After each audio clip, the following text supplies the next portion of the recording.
প্রধানমন্ত্রী বেগম খালেদা জিয়ার সুস্থতা কামনায় কামরুজ্জামান রতন ভাইয়ের পক্ষ থেকে শীতার্থের মাঝে শীতবস্ত্র অনুষ্ঠানে বক্তব্য রাখছেন ইংরেজি ইউনিয়নের সাবেক সফল চেয়ারম্যান জনাব ইসাক আলী সাহেব এবং গজারি উপজেলা বিএনপির সাবেক সাধারণ সম্পাদক এবং গজারি উপজেলার সিনিয়র যুগ্ম আহ্বায়ক। যেহেতু আমি জাপানিদের সাথে মেঘনা ব্রিজে জড়িত ছিলাম, কেন আপনারা অনেকে আমাকে চিনেন। বিগত এই 17 বছর আমরা কিন্তু এই মেঘনাঘাট অথবা জামালদি স্টার এখানে এসে আমরা কখনোই কিন্তু অবাধে বিচরণ করতে পারতাম না। কি কারণে অবাধে বিচরণ করতে পারতাম না? আমাদের কি অন্যায় ছিল, আমাদের কি দোষ ছিল, আমরা কি আপনাদের ক্ষতিটা করেছিলাম? পুলিশ আমাদের খুঁজতো, আওয়ামী লীগের নেতারা আমাদের খুঁজতো, আমাদের নামে মিথ্যা মামলা দিয়ে আমাদের জেল হাজতে আপনারা পড়েন, আমরা বাড়িতে আসতে পারতাম না, কোনো অনুষ্ঠানে গিয়ে আমরা থাকতে পারতাম না। আরে বাবার এটা দোষ কি? এটা গণতান্ত্রিক দেশ, আপনার আমার সবার অধিকার। আপনার কাজ আপনি করবেন, আমার কাজ আমি করব। আমি একই এলাকার মানুষ, কি হইলাম? একজন উচ্চ বর্ণের হয়ে গেল আর একটু নিম্ন বর্ণের হয়ে গেল, আমরা এলাকায় আসতে পারলাম না। আল্লাহর কাছে ফরিয়াদ করতাম, আল্লাহ কবে আমাদের শেষ দিন দিবে, গণতন্ত্র কবে প্রতিষ্ঠিত হবে? আল্লাহ মজলুমের দোয়া কবুল করেন। আমার নেতা জনাব কামরুজ্জামান রতন সাহেব, উনি কোরআনের একটা আয়াত বলেন, নাসরুম মিনাল্লাহি ওয়া ফাতহুন কারীম ওয়াবাশশিরিল মুমিনিন। আমি জিজ্ঞাসা করলাম যে এটা কি বলেন, এটার অর্থ কি? উনি বললেন এটার অর্থ জানি না নেন।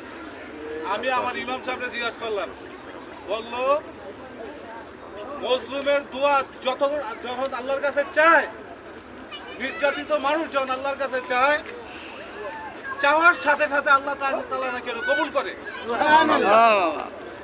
আপনার গত 5 তারিখ, আগস্টের 5 তারিখ আমাদের দেশে কি হইল? একটা অভ্যুত্থান হইল, ছাত্র আন্দোলন হইল, বৈষম্য বিরোধী ছাত্ররা চাইলো একটা পতন হইল কার? হাসিনা সরকারের। আমরা কি কেউ মনে করছিলাম হাসিনা সরকার দেশ থেকে পলাইব? আমরা কি মনে করছিলাম ওবায়দুল কাদের যে শক্তি নিয়ে কথা বলে ওবায়দুল কাদের আগে যাবো গা? আমাদের এলাকার আওয়ামী লীগের নেতার আছে কিও এমন আসলে আমার অনেকে আমরা যে কথা কই, এটা হইলো ওই যে আল্লাহ গাফুরুর রহিম, আল্লাহ নির্যাতিতর কথা শুনে। আমাদের আজকের নেতা কর্মী আপনারা যারা আছেন, আপনাদের কাছে অনুরোধ, আওয়ামী লীগ যেভাবে অত্যাচার নির্যাতন আমাদের উপরে করেছে, আপনারা কিন্তু তাদের উপর শুধু তাও খবর দিয়ে থানা পুলিশ তাকে খুঁজে, থানা পুলিশ তাদের খুঁজে, শুধু ওসি সাহেবরা অথবা এদের যারা জাগো জাগো নাম্বার আছে, কেন পুলিশের অফিসাররা আসে, তাও কাছে একটু নাম্বার দিবেন। আমাকে যে নির্যাতনটা করছে, আপনারা সে নির্যাতন করতে তাদের চায়েন না, আপনাকে এখানে ব্যবসা করতে দেয় নাই, আপনারা তাদের এগুলো করতে চান না, আপনারা না করতে চান না। শুধু পুলিশও বললেন ভাই, পুলিশ তাদের খুঁজে, কেন খুঁজে? নির্যাতনের মাত্রা এমন করছে, সে নির্যাতনে এই এলাকার মানুষ অতিষ্ঠ, শুধু এলাকা না, পুরা গজার উপজেলা।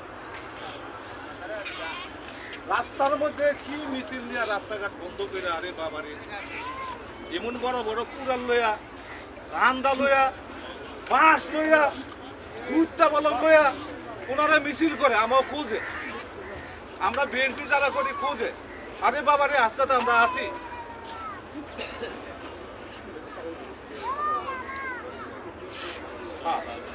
আমরা তো আছি, এজন্য আপনাদের বললাম ধৈর্যশীল আল্লাহ পছন্দ করেন। আমাদের নেতা জনাব কামরুজ্জামান রতন সাহেব, উনি ঢাকা বিশ্ববিদ্যালয়ের ছাত্র দলের নেতা ছিলেন। আমার আগে পূর্বতন বক্তা উনি বলে গেছেন কামরুজ্জামান রতন সাহেবের পরিচয়। ওনার বাড়ি গবরচর ইউনিয়নের লক্ষ্মীপুরা গ্রামে। কোন গ্রামে? লক্ষ্মীপুরা গ্রামে। ভাই কথা কি বুঝতেছেন? জি। কোন গ্রামে? লক্ষ্মীপুরা গবরচর। উনি হুসেনদিন হাই স্কুলে পড়াশোনা করছেন। আমার গুলজার চেয়ারম্যান সাহেব, আমার চেয়ারম্যান সাহেব এরা কিন্তু ওই যে হুসেনদিন স্কুলে পড়াশোনা করছেন। ওই যে মিজান ভাই আছে, মিজান ভাই একটু দাঁড়ান। এই যে মিজান ভাই হোসেন স্কুলের ছাত্র। মিজান ভাই সরাসরি আব্দুল আওয়াল মাস্টার সাহেবের ছাত্র। কামরুজ্জামান রতন সাহেবের বাবার নাম হলো মরহুম আব্দুল আওয়াল মাস্টার সাহেব। হোসেন হাই স্কুলে উনি হেডমাস্টার ছিলেন, উনি প্রধান শিক্ষক ছিলেন। গত বছর এখন দোয়া করে আল্লাহ ওনাকে জান্নাত সুযোগ্য সন্তান। তাইলে আমার এলাকার সন্তান ঢাকা বিশ্ববিদ্যালয়ে উনি রাজনীতি করলেন, ছাত্রনেতা ছিলেন, সর্বোচ্চ ডিগ্রি নিলেন, মুন্সিগঞ্জ জেলা বিএনপির সদস্য সচিব হইলেন। আচ্ছা, ইতিপূর্বে এনে যারা আছেন, যারা নৌকারে ভোট দিয়েছেন, কিছু কিছু লোকজন আছেন, থাকতে পারে এরা আমাকেও লাগে আরো কিছু লোকজন চলে, এরা মাঝে মাঝে মিটিং করে। আমি সকল ধরে চিনি, আমার পিন্টু চেয়ারম্যান সাহেব ভালো চিনি। পুয়ানা আবার দেখি যে নৌকা যারা করছে কয়দিন আগে বিনাল বাবু নৌকা হেরাও দেখি যে হ্যাঁ বইটাতে আইয়া আও ভাইয়ারা কয়দিন আগে নৌকা এত ভাড়াবাড়ি করলা বিনাল বাবু নির্মল বাবু, হ্যাঁ আবার গান আজকে আবার দেখি যে কারো লগে আমাদের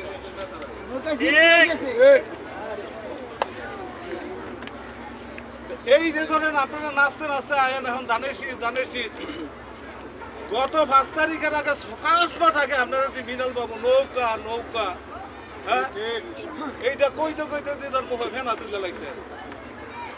আজকে আবার আসেন, যদি আসেন ওয়েলকাম। আপনারা অতীতের ভুল স্বীকার করে স্থানীয় নেতা কর্মী যারা নির্যাতিত কর্মী তাদের সাথে যোগাযোগ করে যদি নির্যাতন কর্মীরা যদি রিকমেন্ডেশন করে, যেমন আমাদের নেতৃবৃন্দ আছেন রফিকুল ইসলাম মাসুম, জিয়াউল ইসলাম পিন্টু, আমাদের আরো সিনিয়র নেতৃবৃন্দ যারা আছে, ইউনিয়নের নেতৃবৃন্দ আছে, তাদের সাথে যোগাযোগ করে ওনারা মনে করে যে আপনাদের আমাদের দলে নেওয়া যাবে, আপনাদের দলে আমাদের দলে আপনাদের নেওয়া যাইতে পারে সময় সাপেক্ষে। কিন্তু এত লাফালাফি করবে না নেতৃবৃন্দ। আমার ডিসক্রিপশন যেটা ছিল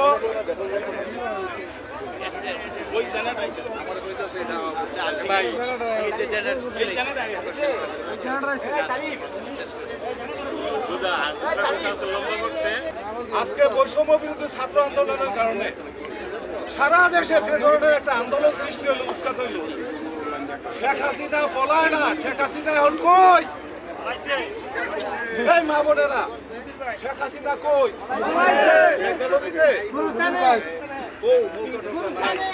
উনি গেছে ভারতে। আচ্ছা, নেতা